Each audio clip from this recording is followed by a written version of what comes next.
আল্লাহ তাআলা বলেন, আবু লাহাব, তোর কথা আমি আল্লাহ তাআলা মাইন্ড করে ফেললাম। আমি আল্লাহ তাআলা উল্টো আয়াত আর সূরা নাযিল করলাম, তাব্বাত ইয়াদা আবি লাহাবিন ওয়া তাব মা আগনা আনহু মালুহু ওয়া মা কাসাব সায়াসলা নারান যাতা লাহাব ওয়া ইমরাআতুহু হাম্মালাতাল হাতাব ফি জিদিহা হাবলুম মিন মাসাদ। আল্লাহু আকবার। চিল্লা। আল্লাহ তাআলা বলেন, আবু লাহাব, তুই আমার নবীকে ধ্বংস হওয়ার জন্য বলেছ, আমি আল্লাহ আয়াত নাযিল করলাম, তুই নিজে ধ্বংস হয়ে যা, তোর হাত দুটো ধ্বংস হয়ে যাক, তোর বিবিও ধ্বংস হয়ে যাক, তুই যা কামাই করেছো সেগুলো ধ্বংস হয়ে যাক, তোরা উভয় মিলে জাহান্নামের আগুনে জ্বলে পুড়ে শেষ হয়ে যা। আজকে গোটা দুনিয়ার দিকে তাকায় দেখো না মুসলমান, আবু লাহাবের কবর কোথায় মানুষ জানে না, আবু জাহালের কবর কোথায় মানুষ জানে না, অস্তিত্ব পর্যন্ত নয়। উতবা সাহেবা কোথায় পৃথিবীর মানুষ জানে না, কিন্তু রাহমাতুল লিল আলামিনের রওজা, আমার নবীর মদিনার রওজার দিকে তাকাও, আমার নবীর রওজার পাশে শুয়ে আছেন আবু বকর সিদ্দিক রাদিয়াল্লাহু আনহু, ওমর ফারুক রাদিয়াল্লাহু আনহু। শুধু তাই না, নবীজির হাতে গড়া মসজিদ জান্নাত, হাতে গড়া কবরস্থান জান্নাতুল বাকির মধ্যে কত শত শত সাহাবায়ে কেরাম ঘুমায়। এদের কত মান, এদের কত মর্যাদা। আমি তো বলি গোটা পৃথিবী যদি 100 বারও বিক্রি করা হয়, আমার নবীর রওজার দামের সমতুল্য হবে না। ঠিক কিনা? জোরে কও।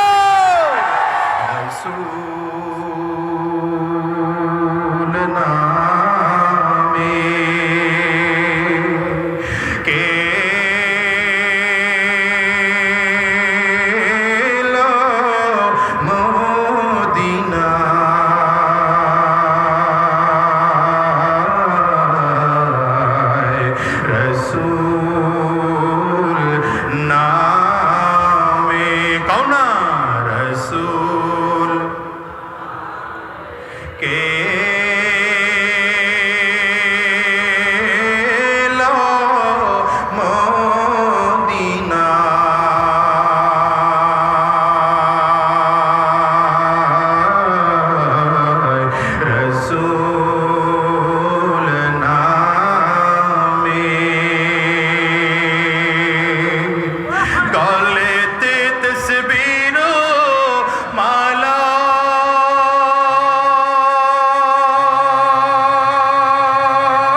রাহমাতুল লিল আলামিন দাওয়াত দিতে আরম্ভ করলেন। দাওয়াত, এই দাওয়াতের কারণে কাফিরদের সাথে শত্রুতা শুরু হয়ে গেল।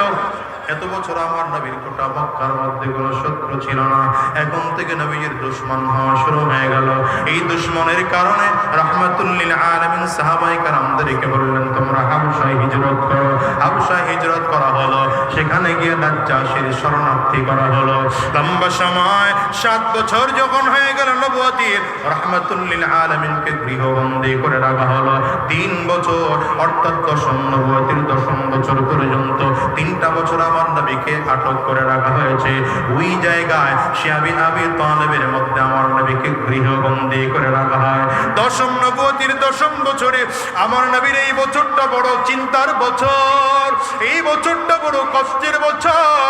আম্মা জান খাদিজা রাদিয়াল্লাহু আনহা, যিনি ছিলেন আমার নবীর সব থেকে কাছের বন্ধু, যিনি ছিলেন আমার নবীর প্রিয় সম্পদ, যিনি ছিলেন আমার নবীর প্রিয়তমা স্ত্রী, যার সমস্ত সম্পদ আমার নবীর কদমে লুটিয়ে দিয়েছিলেন, আম্মা জান খাদিজা রাদিয়াল্লাহু আনহা নবুয়তির দশম বছরে ইন্তেকাল করেন। আমার নবী কষ্ট, বড় কান্না, আমার নবীর দিলটা ব্যথায় ভরে যায়।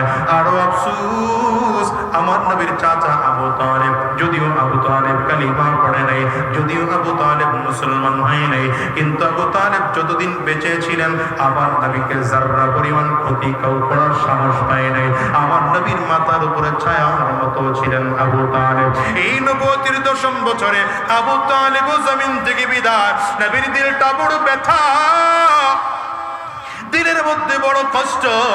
এই কষ্ট নিয়ে রাহমাতুল লিল আলামিন তায়েফের জমিনে গেলেন। তায়েফের রাস্তা দিয়ে দিয়ে হাঁটে আর তায়েফবাসীকে দাওয়াত দেয়, ও তায়েফবাসীরা, তায়েফবাসীরা কালিমা পড়ে নাও, কালিমা পড়ে নাও, সফল কাম হয়ে যাবে।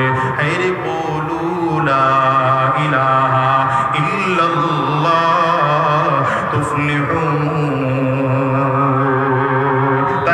কালিমা পড়ো, মুসলমান হয়ে যাও, সফল কাম হয়ে যাবে। এতটুকু ছিল আমার নবীর অপরাধ। তায়েফের কাফির মুশরিকগুলো রাবারের গুলিগুলো দিয়া আমার নবীর শরীরে টার্গেট করে করে ছোট ছোট পাথরের টুকরাগুলো আমার নবীর গায়ে মারে। পাথরের এত আঘাত, আমার নবীর পাথরের আঘাতের কারণে চামড়া ফেটে যায়। এই রাবারের গুলি দিয়ে এত জোরে জোরে পাথরের টুকরাগুলো মারে, আমার নবীর চামড়া ফেটে গোষ্ঠীর মধ্যে পাথরের টুকরাগুলো ঢুকে যায়। রাহমাতুল লিল আলামিন সামনের দিকে আগায়, বেঈমানগুলো আরো জোরে জোরে জোরে মারে। নবীজির পাল্লক ছেলে যায়েদ ইবনে আরকাম রাদিয়াল্লাহু আনহু বলেন, আমি সেদিন আমার পয়গম্বরের সাথে ছিলাম। আমি আবার নবীর শরীর থেকে একটা একটা পাথরের টুকরাগুলো আঙ্গুলের নখ দিয়া দিয়া দিয়া আমি সরাইলাম। নবীজির শরীর থেকে রক্তগুলো টপ টপ করে করে করে বেয়ে জমিনের মধ্যে পড়ে। পাথর মারতে মারতে বেঈমানগুলো আমার নবীকে বেহুশ করে ফেলেছে। আমার নবী বেহুশ অবস্থায় জমিনের মধ্যে পড়ে গিয়েছে। কাফিরদের পাথর মারা বন্ধ হয়ে গেল। নবীজি যখন আবার হুঁশ ফিরে আসলো, কাফিররা আবারও পাথর মারতে আরম্ভ করেছে। রাবারের গুলি দিয়ে জোরে জোরে পাথরগুলো মারে। নবীজি আবারও রক্তাক্ত হয়ে যান। আবার নবীর রক্ত শরীর থেকে, মাথা থেকে আরম্ভ করে পুরো শরীর থেকে রক্তগুলো বেয়ে বেয়ে বেয়ে বেয়ে পড়ে পড়ে পা জুতার সাথে আটকে যায়। আমার নবী সামনের দিকে আগাইতে পারেন না। নবীজি আবারও দ্বিতীয়বারে বেহুশ হয়ে জমিনের মধ্যে পড়ে যান। রাহমাতুল লিল আলামিন যখন দ্বিতীয়বারে আবার হুঁশ ফিরে আসলে, বেঈমানগুলো আবারও পাথর মারতে আরম্ভ করেছে।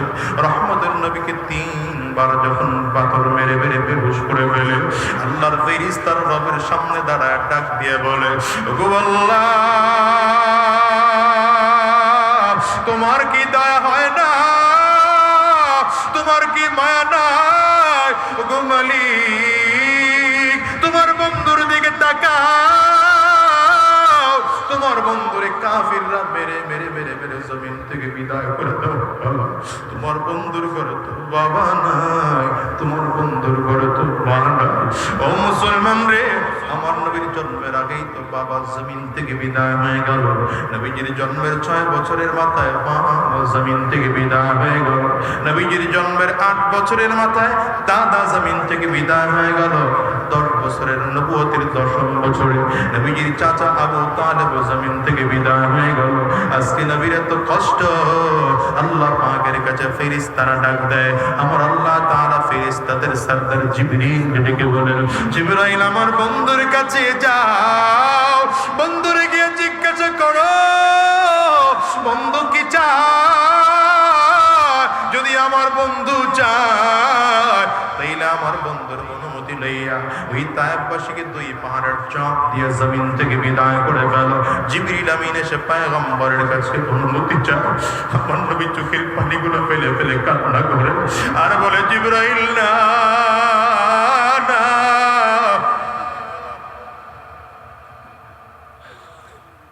তায়েফবাসীকে তোমরা মারবা না। আজকে ওরা আমাকে নবী মানে নাই, এমন একটা জেনারেশন আসবে যারা আমাকে নবী বলে মানবে। বেঈমানগুলো তারপরে আমার রাহমাতুল লিল আলামিনকে ছাড়ে না। আমার নবী আস্তে আস্তে করে হেঁটে হেঁটে কূপের কাছে আসলেন। প্রচন্ড পানির পিপাসা, নবীজির শরীরটা চলে না, একটু পানি পান করবেন। বদমাশ কাফেরগুলো, বেঈমানগুলো কুয়ার মুখটা পাথর দিয়ে ঢেকে দিয়েছে। আবার নবী যেন আর পানি পান করতে না পারে। ওরে দুনিয়ার মুসলমান, তায়েফের ওই জমিনে যদি যাও, প্রায় আধা কিলোমিটার, 1 কিলোমিটার জায়গা, যেই যেই জায়গায় আমার নবীর রক্ত মুবারক পড়েছে, ওই জায়গায় এখন ঘাসও হয় না। আরব দেশের সরকার গাছ লাগাইলে গাছটুকু পর্যন্ত হয় না। গোটা জমিনের মানুষকে আমার আল্লাহ তাআলা বুঝায় দেয়, পয়গম্বরের রক্ত বড় পবিত্র রক্ত। এই রক্ত যেই জমিনের মধ্যে পড়বে, ওই জমিন থেকে বসবে, ওই জমিন কোন কাফির মুশরিকরা বসবাস করতে পারবে না। কিন্তু আমার রহমতের নবী কত মায়া, এই মায়ার নবী আমার, রহমতের নবী আমার, এত চমৎকার করে রক্তের ফোঁটাগুলো পড়ে। কিন্তু যায়েদ ইবনে হারেসা রাদিয়াল্লাহু আনহু বলে, আমি আমার নবীর দিকে তাকায় তাকায় দেখলাম রহমতের নবীর রক্তের ফোঁটা জমিনে পড়তে দেয় না। রক্তের ফোঁটা মুছে মুছে ভার ভার করে কাপড় দিয়ে ভাঁজ করে করে রাখে। আমি যায়েদ দিকে বললাম, পয়গম্বর, রক্তের ফোঁটা কেন আপনি জমিনে পড়তে দেন না?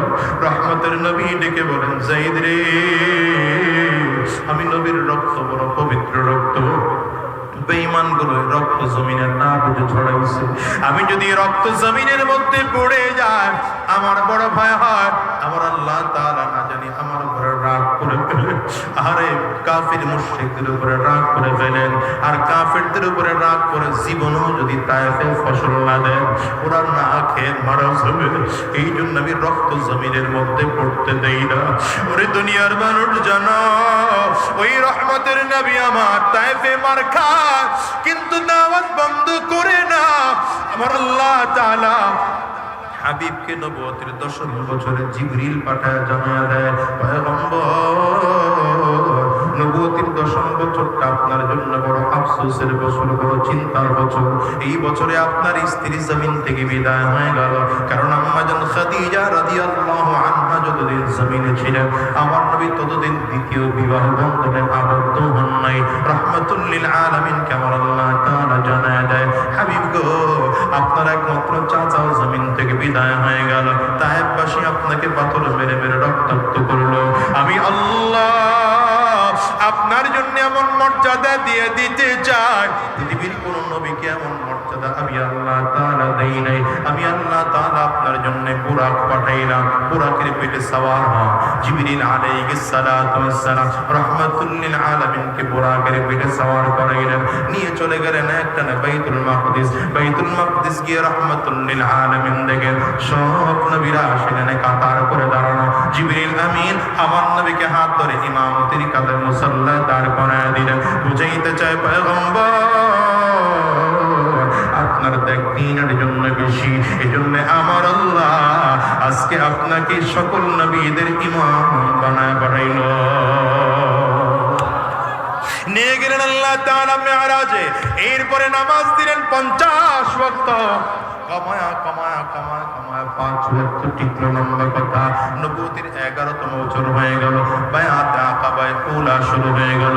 নবুয়তের 12তম বছর, 13তম বছরে হিজরতের কিছুদিন আগে বায়াত আকাবায়ে সানিয়া হলো। আমার নবীকে কাফির মুশরিকরা এমন চক্রান্ত করেছে। আবু তালেব জমিন থেকে বিদায় হওয়ার পরে কাফির মুশরিকরা আবার নবীর বিরুদ্ধে এমন লেগেছে, আমার নবীকে জমিন থেকে ওরা বিদায় করে দিবে।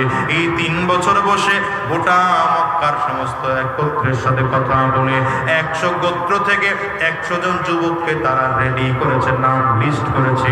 এই যুবকদের কাজ এই এক রাতে মুহাম্মদুর রাসূলুল্লাহ সাল্লাল্লাহু আলাইহি ওয়াসাল্লামকে বিদায় করে দেওয়া। 100 গোত্র থেকে 100 জন যুবক যদি গিয়ে আমার নবীকে হত্যা করে, তাইলে আমার নবীর বংশপরায়ের বংশ 100 গোত্রের সাথে যুদ্ধ করার সাহস পাবে না।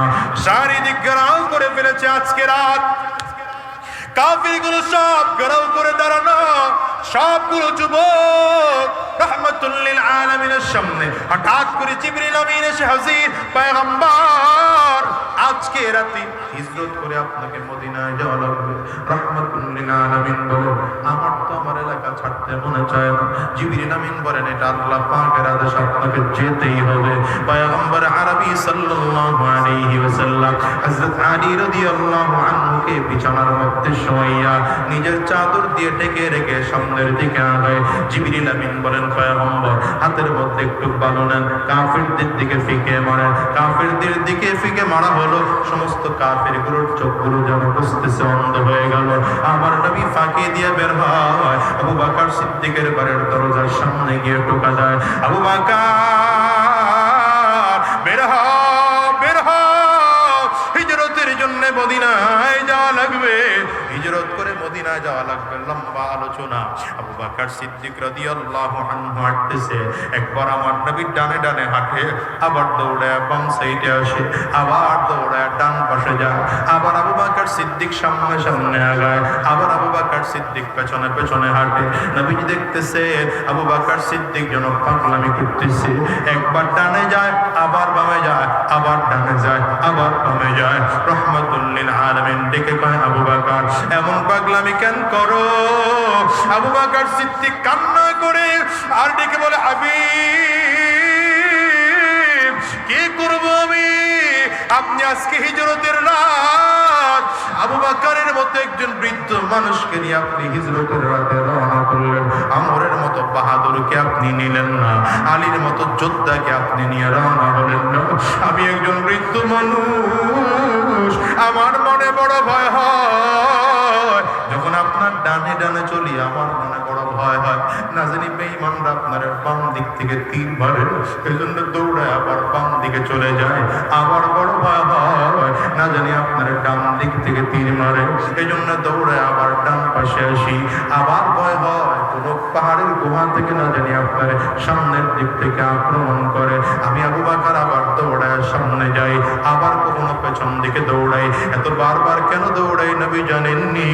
কোন আঘাত যদি আপনার লক্ষ্য করে থেকেও তীর মারে, তীরগুলো যেন আমি আবু বকরের গায়ে লাগে, আপনি নবী যেন কোনো ক্ষতি না হয়।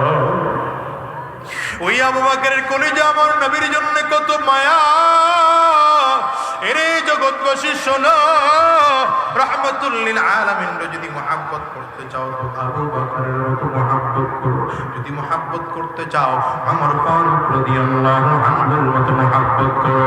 সাবধান করে বলে যায়, আমি দ্বীনের পথে চলতে হলে একটু ঝামেলা হবে, একটু বিপদ হবে। আমার নবী তো নিজের এলাকায় থাকতে পারেন নাই, নিজের দেশ থেকে হিজরত করা লাগছে। হয়তো হতে পারে উলামায়ে কেরামদেরকেও দ্বীনের পথে চলার কারণে জেলে যাওয়া লাগবে, হয়তো এমন হতে পারে মার খাওয়া লাগবে, হয়তো এমন হতে পারে নির্যাতন সহ্য করা লাগবে। কিন্তু যদি সহ্য করতে পারো, আল্লাহর কসম করে বলে গেলাম, এই দ্বীনের শেষটা বড় মিষ্টি রে বাবা, ইসলামের শেষটা বড় মজার, কোরআনের শেষটা বড় মজার। ওরাই পরাজয় বরণ করবে, ইসলামী বিজয় হবে, ঠিক কিনা? এই জন্য বলে যাই, শোনো, মরণ তো লাগবে, আজ হোক আগামীকালকে হোক, কখন মরবো কারো জানা নাই। এই দুনিয়ায় কিন্তু বাজান আসার সিরিয়াল আছে, যাওয়ার কিন্তু কোনো সিরিয়াল নাই। আমি তো প্রায় বলি এই দুনিয়া আসার সিরিয়াল আছে, বাজান রে যাওয়ার কিন্তু কোনো সিরিয়াল নাই।